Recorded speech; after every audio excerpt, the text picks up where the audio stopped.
والصلاة والسلام على رسول الأمين وعلى آله وصحبه أجمعين ومن تبعهم بإحسان إلى يوم الدين أما بعد.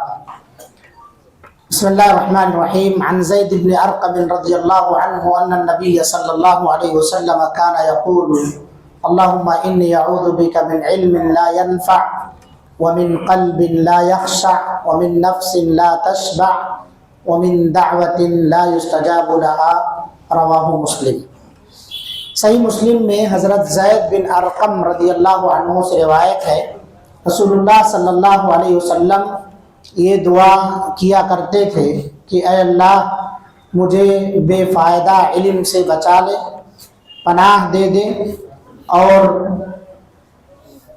ایسے دل سے جو مطمئن نہ ہو اس سے بچا لے، اور ایسے نفس سے جو شکم سیر نہ ہو، اور ایسی دعا سے جو سنی نہ جاتی. یہ چار چیزوں سے اللہ کے رسول صلی اللہ علیہ وسلم پناہ طلب کیا کرتے تھے. ان چار میں سے پہلی دو چیزوں کے سلسلے میں آپ حضرات کے سامنے گفتگو ہو چکی ہے.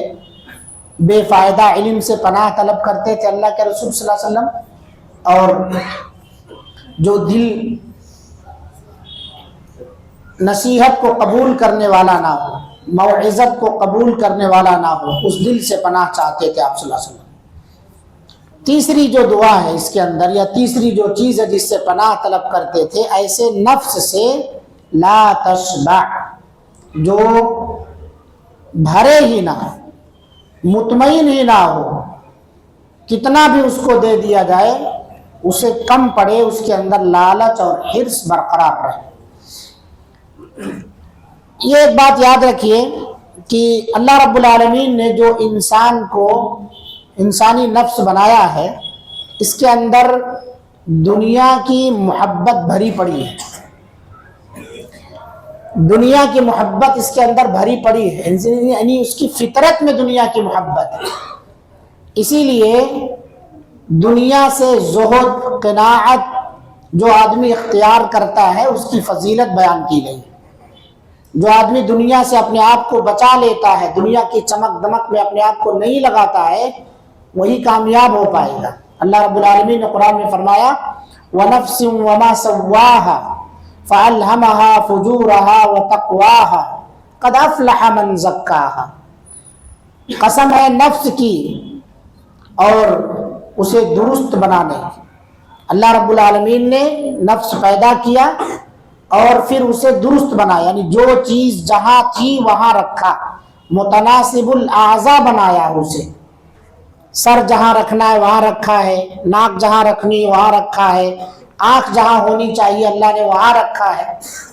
تو متناسب الاعضاء بنایا. فَأَلْهَمَهَا فُجُورَهَا، پھر اسی نفس کے اندر اللہ نے الہام کیا، یعنی سمجھ دی ہے اس نفس کو کہ برائی کا راستہ کون سا ہے اور پرہیزگاری کا راستہ کون سا ہے. فَأَلْهَمَهَا فُجُورَهَا، بدکاری کا راستہ کون سا ہے اور خیر کا راستہ کون سا. وَتَقْوَاهَا، تو جو آدمی اپنے آپ کو پاک کر لے گیا وہی کامیاب ہے. قَدْ أَفْلَحَ مَنْ زَكَّاهَا، اور جو آدمی اپنے نفس کو درست نہ کر سکا، پاک نہ کر سکا، وہ خائب ہے، خاسر ہے، خسارہ اٹھانے والا ہے. وَقَدْ خَابَ مَنْ دَسَّاهَا. تو اللہ رب العالمین نے اس نفس کو دو چیزوں کی صلاحیت عطا فرمائی ہے. چاہے تو یہ اچھے راستے پر چل کر کے اچھا بن جائے، اور چاہے تو برے راستے اختیار کر کے برا بن جائے. تو اللہ کے رسول صلی اللہ علیہ وسلم برے نفس سے پناہ طلب کرتے تھے. وَنَفْسٍ لَا تَشْبَعْ، جو شکم سیر نہ ہو، گناہوں کی طرف آمادہ ہو، اطاعت و فرما برداری کو قبول نہ کرنے والا ہو، ایسے نفس سے نبی صلی اللہ علیہ وسلم پناہ چاہتے تھے. ابن آدم کے اندر اللہ رب العالمین نے ایک چیز یہ رکھی ہے کہ اسے دنیا کی محبت، مال کی محبت حد سے زیادہ ہوتی ہے. اللہ نے کہا: الہاکم التکاثر، بہت زیادہ جمع کرنے والے لوگ ہلاک ہو گئے.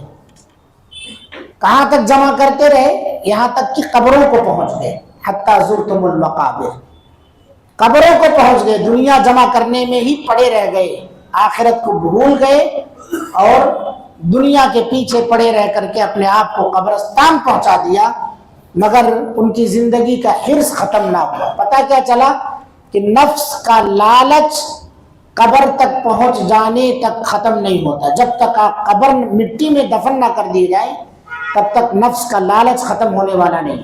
ایک حدیث میں اللہ کے رسول صلی اللہ علیہ وسلم نے بیان فرمایا, لو کان لابن آدم وادیان من مال, اولاد آدم کے لیے اگر مال کے 2 وادی ہوں تو اسے کوشش ہوگی, یہ چاہت ہوگی, وادین ثالثن کی تیسری بھی وادی ہو جائے. یعنی اگر اسے بعض روایتوں میں کہ سونے کی 2 وادیاں ہوں, سونے کی 2 وادی اللہ اسے دے دے تو پھر تیسری وادی کے چکر میں بھی رہتا ہے. تولہ کلو نہیں, پوری وادی بھر کے اللہ سونا دے دے اسے, مگر اس کو اس پر اطمینان نہیں ہوتا. یہی نفس لا تشبع سے اللہ کے رسول پناہ طلب کرتے تھے. ایسا نفس اللہ تعالیٰ جس کے اندر قناعت نہ ہو, جس کے اندر رکاوٹ نہ ہو, جس کے اندر جو چیز ملی ہے اس پر اکتفا کرنا نہ ہو, اس سے میں پناہ طلب کرتا ہوں. تو نبی صلی اللہ علیہ وسلم نے کہا کہ ابن آدم کو سونے کی 2 بڑی بڑی وادیاں دے دی جائے تو وہ تیسری کے چکر میں رہتا ہے. وَلَا يَمْلَوْ جَوْفَ ابْنَ آدَمَ إِلَّا التُّرَابُ, ابن آدم کا پیٹ سوائے مٹی کے کوئی چیز نہیں بھر سکتی. وَيَتُوبُ اللَّهُ عَلَى مَنْ تَابَ, اور اللہ رب العالمین اس آدمی کی توبہ قبول کرتا ہے جو اللہ تعالیٰ سے توبہ و استغفار کرتا ہے. تو پتہ کیا چلا کہ انسانی نفس حریص ہوتا ہے, لالچی ہوتا ہے, دنیا کے تعلق سے بہت لالچ ہے. اسی لیے آپ دیکھیں گے کہ بچوں کے بجائے بوڑھوں کو لالچ بہت زیادہ ہے. نوجوان بچے اتنی لالچی نہیں جتنا ان کا باپ لالچی ہوتا جاتا ہے. تو بڑھاپے میں لالچ اور بڑھتی جاتی ہے. جتنا قبرستان کے قریب ہوتے جاتے ہیں, جتنا پیر قبر میں لٹکتا جاتا ہے, اتنا لالچ اور حرص بڑھتی جاتی ہے. جوانی میں تو کچھ کیے نہیں, اب بڑھاپے میں سارے آئیڈیا ادھر ادھر سے مل رہے ہیں تو سوچتے ہیں کیا کر لیں ہم. تو اسی لیے کوئی ایک شاعر ہے, وہ کہتا ہے, رات دن مستقل کوششیں زندگی کیسے بہتر بنے, اتنے دکھ زندگی کے لیے اور اسی کا بھروسہ نہیں. رات دن ایک کر دیا ہے زندگی بہتر بنانے کے لیے, اتنی محنت آخرت بہتر بنانے کے لیے آدمی نہیں کرتا ہے. لیکن اس زندگی کا کوئی بھروسہ نہیں ہے جو زندگی ہمیشگی والی ہے, اس کے لیے کوئی تیاری نہیں. وَمِن نَفْسٍ لَا تَشْبَعْ, ایسے نفس سے اللہ کے رسول صلی اللہ علیہ وسلم نے پناہ طلب کیا ہے جس کے اندر قناعت نہ ہو, جس کے اندر شکم شیری نہ ہو. ایک صحابی ہیں حکیم بن حزام رضی اللہ عنہ. حکیم بن حزام رضی اللہ عنہ کو اللہ کے رسول صلی اللہ علیہ وسلم نے بہت زیادہ مال اکٹھا کرنے سے منع فرمایا. آپ نے کہا, انہوں نے اصل میں اللہ کے رسول صلی اللہ علیہ وسلم سے کچھ سوال کیا ایک مرتبہ تو آپ نے دے دیا, دوبارہ سوال کیا پھر دے دیا, 12 سوال کیا تو آپ صلی اللہ علیہ وسلم نے تیسری مرتبہ بھی دے دیا. ثم قال, پھر اس کے بعد آپ نے کہا, یا حکیم, اے حکیم, یہ جو مال ہے نا, خضرۃ حلوۃ, یہ میٹھا ہے, سرسبز ہے, یعنی اس کے اندر چمک دمک ہے, جتنا آگے جانا چاہو گے اتنا آگے تم چلے جاؤ گے. فمن اخذهم بسخاوت نفس, جو آدمی دل کے سخاوت کے ساتھ مال کو حاصل کرتا ہے تو اللہ اس کے مال میں برکت عطا فرماتا ہے. اور جو آدمی لالچ رکھ کر کے مال کو حاصل کرتا ہے, لم یبارک فیہا, اس کے مال میں برکت نہیں ہوتی ہے, یہاں تک کہ وہ مر جاتا ہے, اس کے مال میں برکت نہیں ہوتی. تو اللہ جو اتنا دیا ہے نا, اتنے پر اکتفا کرنے والا دل مانگو اللہ تعالیٰ سے. اسی لیے دعا کرو, اللہم آت نفسی تقواہا, اے اللہ میرے نفس کو تقوی عطا فرما.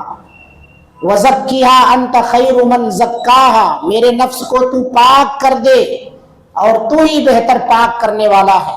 انت ولیہا و مولاہا, تو اس کا ولی اور اس کا مددگار بن جا. یہ اللہ کے رسول دعا کیا کرتے تھے, بہت قیمتی دعا ہے. تو نفس کے غنا کے لیے اللہ سے دعا کرو, نفس کے غنا. اللہم انی اسألک الہدی والتقی والعفاف والغنا, دل کے غنا کے لیے دعا کرو، کنجوس نہ بنو، لالچی نہ بنو، ہر ایک چیز جس کے پاس ہو اس کے حریص نہ بنو۔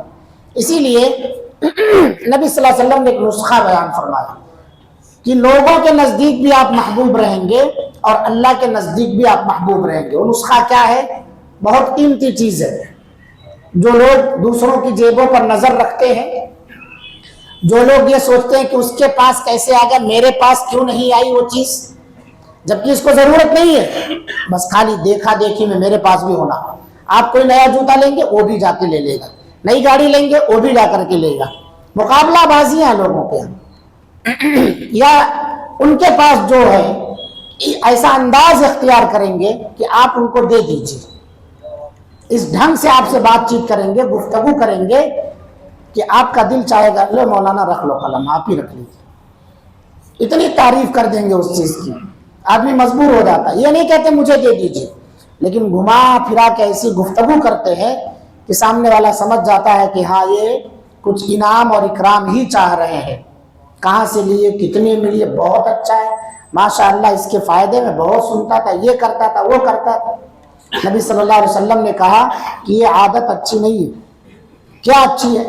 جو لوگوں کے پاس ہے اس سے بے نیاز ہو جاؤ، لوگوں کے پاس جو مال ہے اس سے بے نیاز ہو جاؤ۔ اللہ نے اس کو دیا اس کے لیے دعا کرو۔ آپ اپنے لیے دوسری کوشش کرو، اللہ سے کوشش کرو، اللہ سے دعا مانگو۔ اذہب فی الدنیا یحبک الناس، دنیا سے بے نیاز ہو جاؤ، اللہ رب العالمین تمہیں پسند کرنے لگے گا۔ اور جو لوگوں کے پاس ہے اس سے بے نیاز ہو جاؤ تو لوگ تمہیں پسند کرنے لگیں گے۔ اس لیے کسی کی جیب پر نظر نہ رکھو۔ آپ ایک مرتبہ کسی کے سامنے ہاتھ پھیلائے، دوسری مرتبہ پھیلائے، تیسری مرتبہ آپ کو دیکھ کے راستہ بدل لے گا، کبھی پھر کچھ مانگے گا۔ تو جو لوگوں کے پاس ہے اس سے بے نیاز ہو جاؤ، اور جو دنیا ہے نا اس سے بے نیاز ہو جاؤ، اللہ کے محبوب بن جاؤ۔ لوگوں کے پاس جو اس سے بے نیاز ہو جاؤ تو لوگوں کے نزدیک محبوب بن جاؤ۔ حدیث ضعیف ہے لیکن اس کا مفہوم درست ہے۔ تو دنیا کے اندر رہنے کا ایک طریقہ ہے، اپنے دل کو مالدار بنانے کا ایک طریقہ ہے۔ ہر ایک چیز کی لالچ مت رکھیے، اور یہ بھی یاد رکھیے کہ دنیا میں ہر خواہش پوری بھی نہیں ہونے والی۔ آپ مٹی میں مل جائیں گے لیکن آپ کی خواہشیں دھری کی دھری رہیں، ہزاروں خواہشیں ایسی کہ ہر خواہش پہ دم نکلے۔ یہ دنیا کا حال ہے، اس کی چمک دمک میں نہ جاؤ۔ دنیا حلوۃ خضرہ، نبی صلی اللہ علیہ وسلم نے کہا دنیا شیریں ہے، سرسبز ہے دنیا، اس کے چمک دمک میں کھو نہیں جانا۔ تو حکیم بن حزام کو اللہ کے رسول صلی اللہ علیہ وسلم نے نصیحت کی کہ جو آدمی سخی دل سے لیتا ہے نا اس کے اندر برکت ہوتی ہے، تھوڑا ہی ملے اس پر قناعت کرتا ہے۔ ہمارے نبی صلی اللہ علیہ وسلم جب معراج پہ بلایا گیا آپ کو، وہاں گئے تو نمازوں کا مسئلہ پیش آیا، تو آپ صلی اللہ علیہ وسلم کی امت پر 50 وقت کی نمازیں فرض کی گئی، 50 سے 5 وقت کی نمازیں ہو گئی، تو 5 وقت کو کم کرانے میں آنا جانا پڑا۔ موسیٰ علیہ السلام کے پاس پھر آئے تو موسیٰ علیہ السلام نے کہا مجھے بہت اچھی طرح معلوم ہے، اور جا کے کم کرائیے آپ۔ تو آپ صلی اللہ علیہ وسلم نے کہا نہیں مجھے شرم آتی ہے، بار بار آنا جانا اچھا نہیں دکھتا۔ کس سے لے رہے تھے؟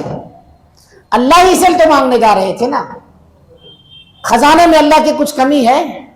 اللہ سے مانگنے کے لیے آپ نے کہا ایک بار اللہ نے کم کیا، 2 بار کیا، 3 بار کیا، اب پھر بھیج رہے ہیں آپ میں جاؤں؟ تو نفس کا بھی غنا دکھانا پڑتا ہے۔ اور آپ نے کہا کہ مجھے امید ہے کہ میری امت اس کو سنبھال لے جائے گی، 5 وقت کی نمازوں کو میری امت سنبھال لے جائے گی۔ تو دل کی دھنی بنو، دل کے کنجوس نہ بنو۔ اللہ تعالیٰ نے کہا وَمَن يُوقَ شُحَّ نَفْسِهِ، جو آدمی دل کے کنجوسی سے بچا لیا گیا فَأُولَٰئِكَ هُمُ الْمُفْلِحُونَ، وہی کامیاب ہے، وہی کامیاب ہے۔ اللہ پر بھروسہ رکھو، لوگوں کی جیبوں پر نظر نہ رکھو، اور قناعت پسندی والی زندگی گزارو۔ ایک چھوٹی سی بات ہے، جتنی چادر اتنا پیر پھیلاؤ۔ جتنا دولت ہے آپ کے پاس، جتنا ہے آپ کے پاس، اتنے میں گزارا کرنے کی کوشش کرو۔ اصل ہو کیا گیا ہے کہ ہم لوگ جو ہے تکلف بہت زیادہ کرنے لگے، ہر ایک چیز کے اندر تکلفات، کھانے پینے پہننے اوڑھنے۔ پہلے لوگ سادہ گودا رہتے تھے، جو آیا وہ پہن لیا کرتے تھے، جو ملا وہ کھا لیا کرتے تھے۔ آج کل نزاکتیں ہیں ہماری، طرح طرح کی نزاکتیں ہیں۔ اس لیے ہماری زندگی سے قناعت نام کی چیز ختم ہو گئی کہ بہت بڑی دولت ہے، اللہ جس کو یہ دل عطا کر دیا وہ کامیاب ہو گیا۔ اللہ نے خود کہا نا وَمَن يُوقَ شُحَّ نَفْسِهِ فَأُولَٰئِكَ هُمُ الْمُفْلِحُونَ، تو دل کے دھنی بنیے، دل کے بخیل نہ بنو، کسی پر نظر نہ رکھو، کسی کے پاس کوئی چیز آ گئی ہے تو اس کو اس انداز سے نہ دیکھو، نہ بیان کرو کہ سامنے والا دے دے، بس اس قدر کہو اللہ برکت عطا فرمائے، بہت اچھی چیز ہے ماشاءاللہ، اچھے سے استعمال کیجئے، حفاظت کیجئے اس چیز کی۔ یہ انداز مت اختیار کرو کہ سامنے والا ارے وہ پچھتائے کہ خریدا کیوں تھا میں نے، تو یہ چیزیں نہیں ہیں۔ تو نبی صلی اللہ علیہ وسلم اس دل سے پناہ طلب کرتے تھے، اللہم انی اعوذ بک من علم لا ینفع، ایسے علم سے جو بے فائدہ ہو، اور ایسے دل سے لا یخشع، جو نصیحت قبول کرنے والا نہ ہو، جس کے اندر حق بات کی جذب کرنے کی صلاحیت نہ ہو، ومن نفس، اور ایسے نفس سے جو کبھی بھرتا نہ ہو، کبھی سیر نہ ہوتا ہو، ہمیشہ لالچ میں پڑا ہوا رہتا ہو، تو ایسے نفس سے ہمیں بھی پناہ طلب کرنی چاہیے۔ اور ومن دعوت لا یستجاب لها، چوتھی جو پناہ والی چیز ہے ایسی دعا جو سنی نہ جاتی ہو، انشاءاللہ اس کا تذکرہ اگلے درس میں ہوگا۔ اللہ سے دعا ہے اللہ تعالی ہمیں ان تمام چیزوں سے محفوظ فرما جس سے تیرے نبی نے پناہ طلب کی ہے، ان تمام چیزوں کو عطا فرما جس کا تیرے نبی نے تجھ سے سوال کیا ہے۔ رب العالمین ہم سب کی دعاؤں کو قبول فرما۔ ربنا تقبل منا انك انت السميع العليم وتب علينا انك انت التواب الرحيم واخر دعوانا الحمد لله رب العالمين والسلام عليكم ورحمة الله وبركاته۔ سبحانك اللهم وبحمدك اشهد ان لا اله الا انت استغفرك واتوب اليك۔ جزاكم